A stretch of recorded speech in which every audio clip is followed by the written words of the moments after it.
Hey guys, West Coast Taco here, and welcome to the channel. Thanks for tuning in. Today, guys, we're going to go over something that I feel like is very overlooked when it comes to reviews and overall just YouTube videos in general when it comes to buying a Tacoma. We see all these videos of people buying brand new vehicles, doing reviews on these brand new vehicles, whether it's a Tacoma or any type of vehicle in general. But what I've noticed and what I feel like is missing for a lot of people are tips and insights on how to buy a used vehicle.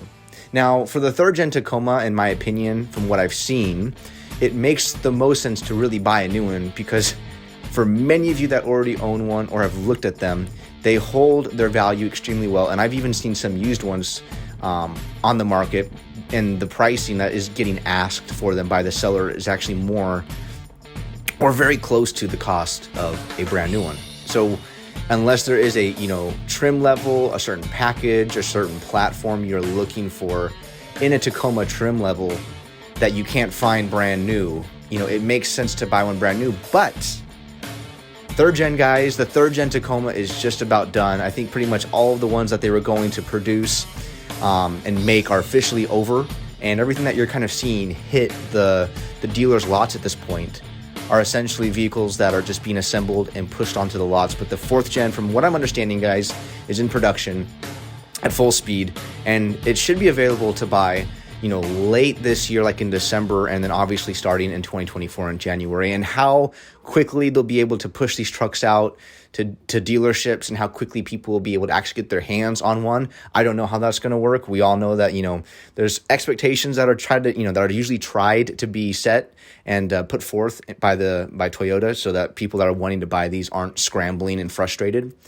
But what I think it's going to provide for a lot of people that wanted to get that third gen V6, but maybe it just hasn't been in the cards for them yet. Maybe it hasn't been in the cards for you yet.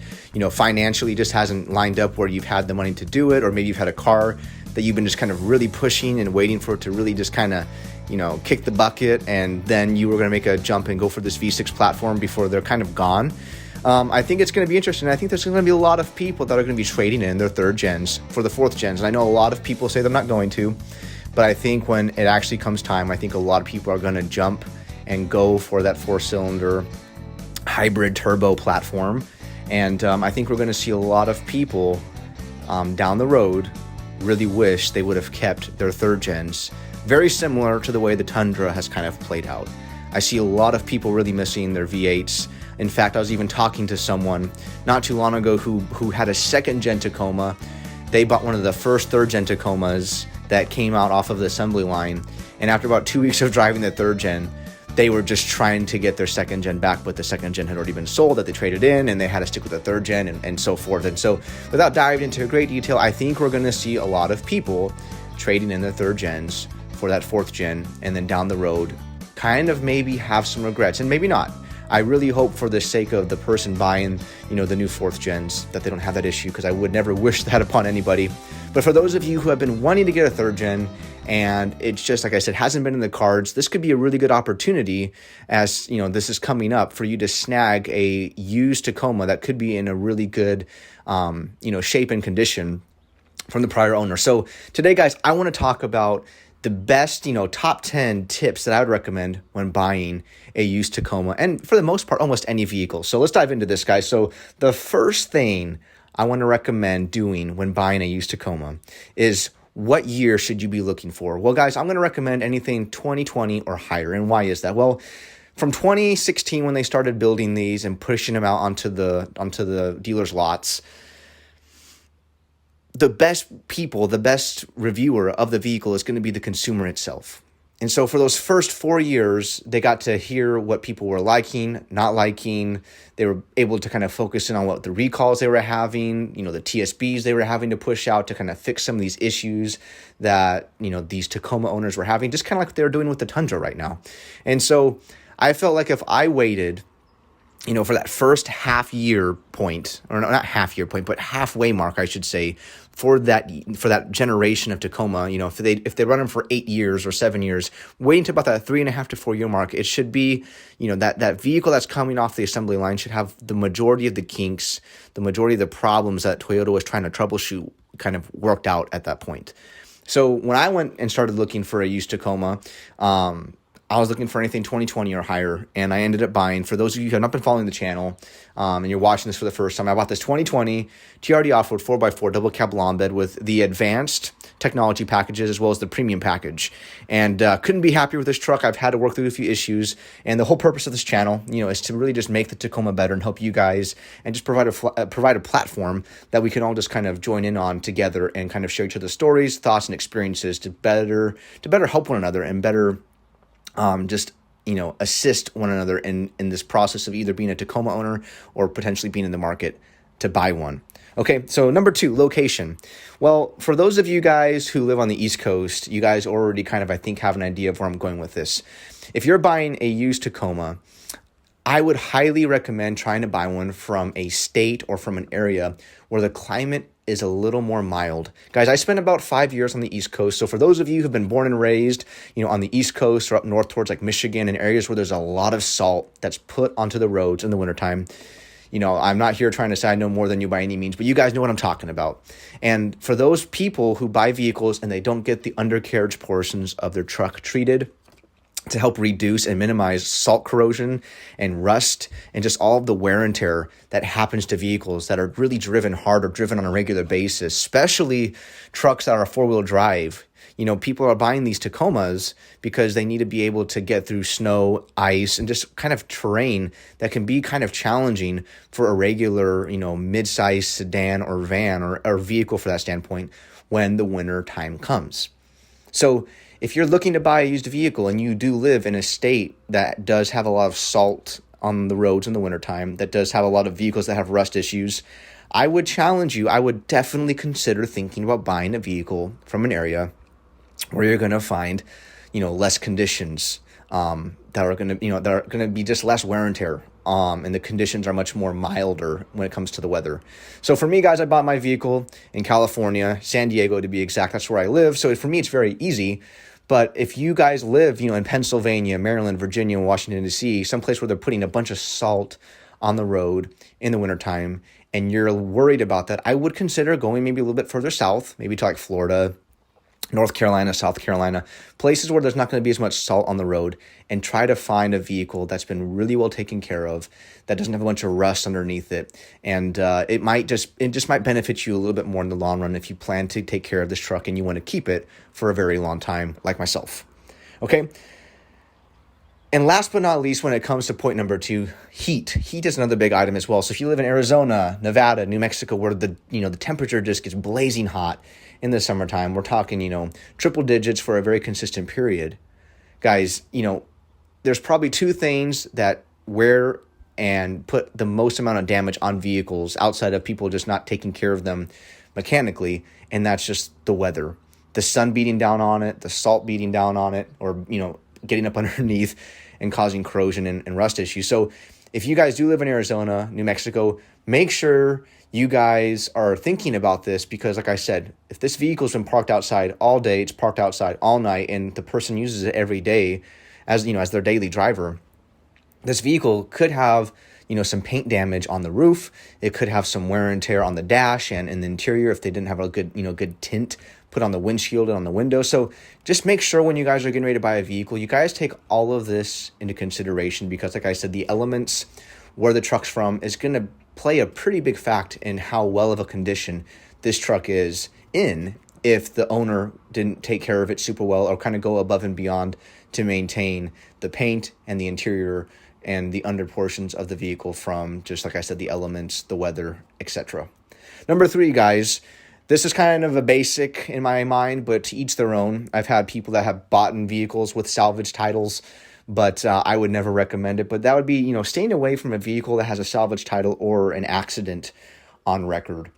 I think it depends on your situation. If you can get like a killer deal on a salvage Tacoma and you want to rebuild it and you're going to keep it forever and you're not looking to find a lot of value, maybe like in a few years when you try to resell it, then go for it. But I think you have to be very, very, very careful, because I've seen people buy these vehicles and there's a lot of issues with them, and it can just give you a lot of troubles and provide you with just a big problem that you probably would have wished you could have just bought in a newer vehicle that didn't have that, and just paid a little bit more each month, or maybe just paid a little bit more up front to make it pencil. I had a friend who bought a salvaged vehicle and took it into a body shop that he knew the owner of. They did like $2,000 or $3,000 worth of work on it, and he's keeping this car and just running it into the ground. So for him, it made sense, and the car's been doing great. He's put like 40,000 miles on it, and it's a daily commuter, so it works for him. So like I said, there are incidences or there are situations where it can make sense for someone to buy a vehicle with a salvage title or an accident on it, depending on what you want to do with the vehicle. But I would just be very weary of buying a vehicle that has one or two of those on it, especially a salvage title. All right, and number 4, buy, guys, in my opinion, if possible, buy from a dealership. You will always find one or two people here and there that do take very good care of their trucks, and they are selling it because, they don't need it anymore, they can't afford it anymore, they're moving, they're getting deployed, whatever the situation may be. I'm not saying never buy privately. However, when you buy from a dealership, it's so much easier to be able to go back and claim, lemon law or whatever it is than trying to go back after a person. It's near impossible. That person takes up and moves. You lose their contact information. They change their phone number. They change their email. To give you guys a very, very brief story and an example on why I would recommend buying from an individual, had someone I know buy a vehicle off of like Facebook. It was like on that Facebook marketplace. Some guy was trying to sell his, 2021 sedan for like 30% less than, what a dealership was going to be charging for it used, because he, claims he had someone die in his family. He needed money for a funeral, blah, blah, blah. This person I know hits him up. Guy brings over the vehicle, says, hey, I've paid it off. Here's the pink slip, blah, blah, blah. The guy pays him like $18,000 in cash. They do the exchange of the pink slip. The guy takes off. The guy has his new car. He's super happy with it. And then like 2 weeks later, sheriff's department goes, knocks on his door and says, hey, is this your car? And he's like, yeah, I bought it like 2 weeks ago. And he goes, hey, it's stolen. It was stolen from a rental car company, and we need to take it back. Well, now this guy is out 18 grand and has no car. Now, I'm sure there are a lot of things he could have done differently to better cover his bases. But what I'm saying is, if you don't have a tremendous amount of experience with buying a car from an individual and you don't have somebody kind of looking out for you or helping you with that process, it is very easy to be taken advantage of. It's just the way it works. And I hate to say that, and I wish it wasn't a thing. But when you go to a dealership, even though dealerships aren't always going to be honest, and, every dealership has its own reputation. There are some great ones. There are some good ones. There are some bad ones. And there are some terrible ones. At least when you go through a dealership, I feel like you're going to have a little bit more protection in regards to warranties, customer satisfaction, and like I said, lemon law. So 100% recommend buying from a dealership when possible. I think you will save yourself, a lot of heartache, and you're going to make your chances of getting ripped off a lot slimmer by going through a dealership. So number 5, guys, let's go into this one, mileage. I would always recommend to people, try to find a vehicle that has a mileage average of less than 10,000 a year. Now, I'm sure many of you think, well, what about if the guy drove 15,000 a year but really maintained his vehicle? Guys, there's always going to be an exception. I'm just kind of giving you a frame of reference that I like to stay within. When I bought my truck, it was a 2020. I bought it in 2022, and it had 22,000 miles on it. So, the person who had it put roughly 10 to 12,000 miles on it a year. And for me, that worked. That was perfect. I didn't need to change anything, do anything different. For me, it just made sense. Like I was like, okay, we're a little over 10,000 here, but it's going to balance out as I have it for the next 3 or 5 years, because I'm probably only going to put 3,000 to 5,000 miles on it a year, if that. So trying to stay within that 10,000 mile average a year range is probably going to be pretty good. And, looking at what they've done to the vehicle in regards to maintenance is key as well. If you can get records or Carfax or whatever you can get, whether you're buying it from an individual or from the dealership, which they should absolutely provide you with a free Carfax report. Look at all this stuff, see what's been done to the vehicle, make sure it's been maintained and taken care of. And even if they've put a lot of miles on it, that's okay as long as the vehicle's been maintained and everything feels good. I bought a used vehicle years and years and years ago that had 133,000 miles on it. And, that truck was in fantastic shape, interior-wise, engine-wise. It was solid. The prior owner of it used it as a commuter, and he took it in like every 3,000 miles to the dealership to have them do oil changes and services. And the truck drove great, and I bought it. So there are incidences, and I think when I did the math, he was averaging like 20,000 miles a year. And it's because he was commuting. He was commuting like 100 miles, every both ways each day. And I mean, it just adds up. So with that being said, I'm not saying never to buy a vehicle with high mileage, but just make sure that everything kind of lines up and you understand what you're getting yourself into and the potential there is of this truck having a lot more wear and tear if it was not maintained. And even if it was maintained, it's just more things that the truck's been going through that need to be done or maybe haven't been done or will be done to the truck in the future that you're going to have to do. Okay, so number 6, and this is going to be, once you guys locate this vehicle that kind of matches those 5 marks. So we've got, you're going to find the year, the location of where the vehicle's at, making sure that it doesn't have a salvage title, an accident on it. You're finding a dealership that you think will be trustworthy or at least somewhat, legitimate with you.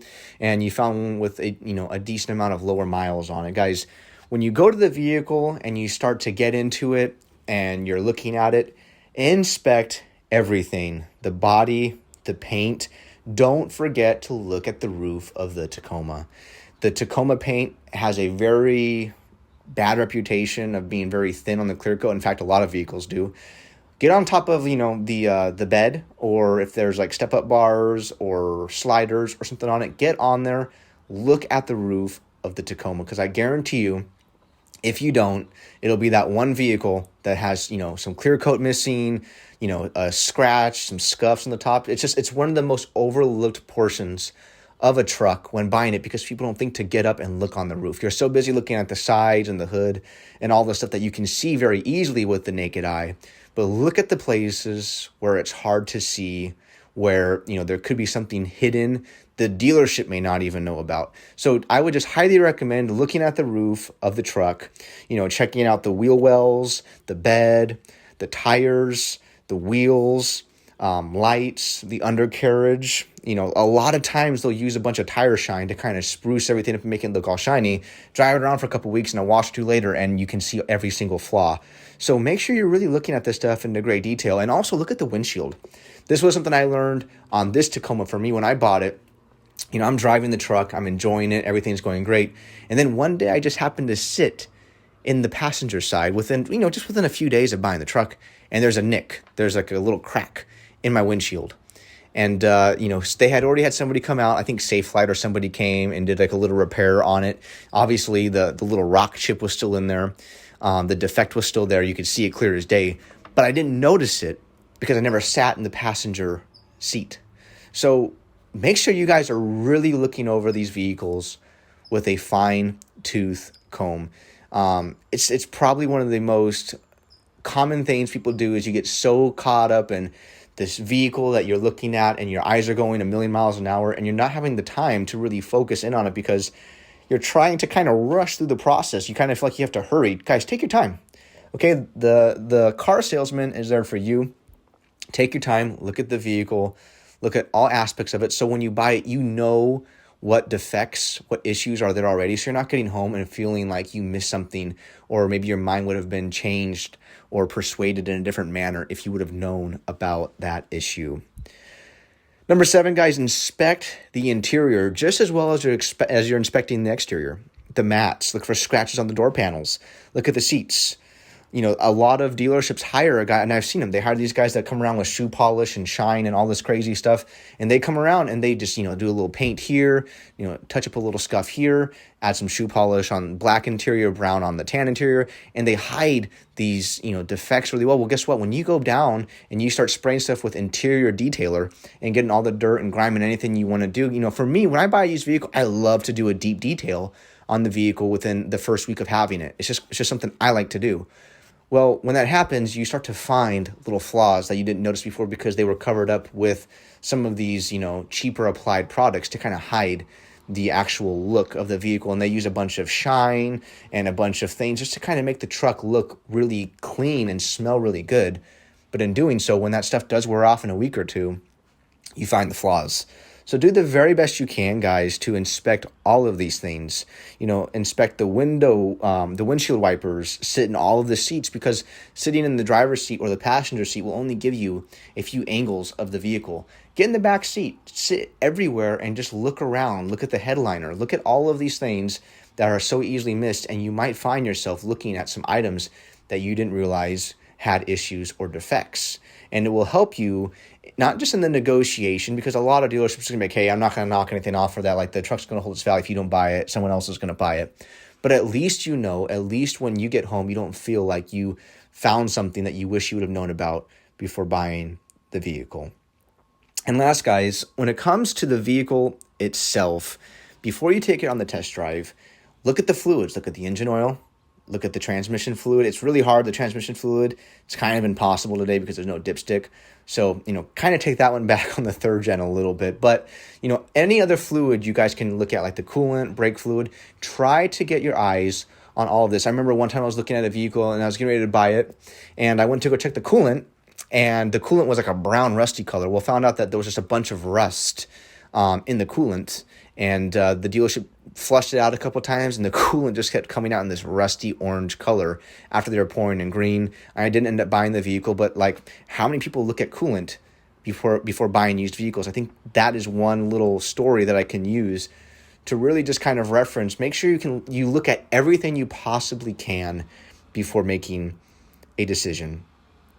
And guys, when you are going on a test drive with the vehicle, make sure if you're getting like a 4-wheel drive Tacoma that you're trying it, obviously you're going to be driving in 2-wheel drive, but put it in 4 high, put it in 4 low, turn off the AC or put it on very low, and turn off the music and try to go over some speed bumps. Listen for creaks and screeches and, awkward sounds that happen or may not happen, because that's the problem. I feel like what happens when you go on a test drive, the guy will start the car up for you. He'll put the AC on max. He'll put some music on, and he'll be so busy talking to you that by the time you get home or you're driving with the music off, you start noticing did it make that sound before? I don't recall it making that sound. Well, it's probably because you couldn't hear it because the music was blasting, the car salesman was talking, and the AC is blowing in your face. So try to turn everything down. Try to make the cabin of the vehicle as quiet as possible so that you can really listen to the suspension, to the steering wheel, all of these aspects of the vehicles where you might find problems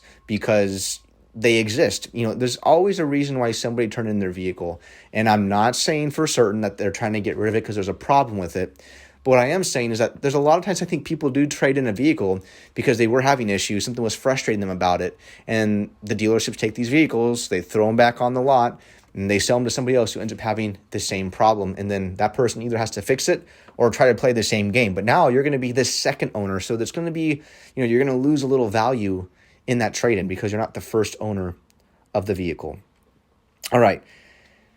And last but not least, for number 10, guys, don't pay for certain markup items they're going to try and push on you. To give you an example, when I bought this Tacoma, they were trying to get me to pay for a PPF that had been done to the vehicle by the first owner. And they were trying to tell me that they had to charge me it because it came on the vehicle. And I was like, that doesn't make any sense. You're wanting me to pay for a PPF service that this guy already paid for. I don't understand. So you want me to pay for something that somebody else had done? I'm not asking you to put new PPF on it. I'm buying the vehicle. The PPF warranty should already come with the vehicle, which it does, but I'm not paying you an extra because the truck came with some PPF on it. And to be quite honest, I never even saw any PPF on the vehicle. That was the funny part. There was no clear bra on the front. There was no cutouts. So when you get PPF done on your vehicle, it is very noticeable. I mean, you can see it. You come up to it and you can see the cutout of where they kind of cut the clear wrap around the vehicle. So long story short, you're going to have dealerships that are going to be like, hey, your vehicle comes with this. You need to pay extra for it. And it's like, yeah, but I didn't ask it to come on and I'm buying it used. It's not a service I'm asking you to do to the vehicle like when you bought something new and they offer a package. So push back on that. Also, if they try to get you to buy an extended warranty, push back on that as well and say, no, thank you. I don't want to, because I've actually had both vehicles I've purchased, both recent vehicles I've purchased that were used. I got to the back of the finance area where I'm getting everything finished up to buy the vehicle. And on both used vehicles, I've gotten the extended warranty for absolutely free. The cost I had been quoted on the vehicle that I was going to be walking out the door with is the same cost I end up paying with these additional warranties without having to pay the markup, because I ended up doing it through the finance guy in the back and not the car salesman in the front when he brings out the little pieces of paper that has all these little things you can pick from.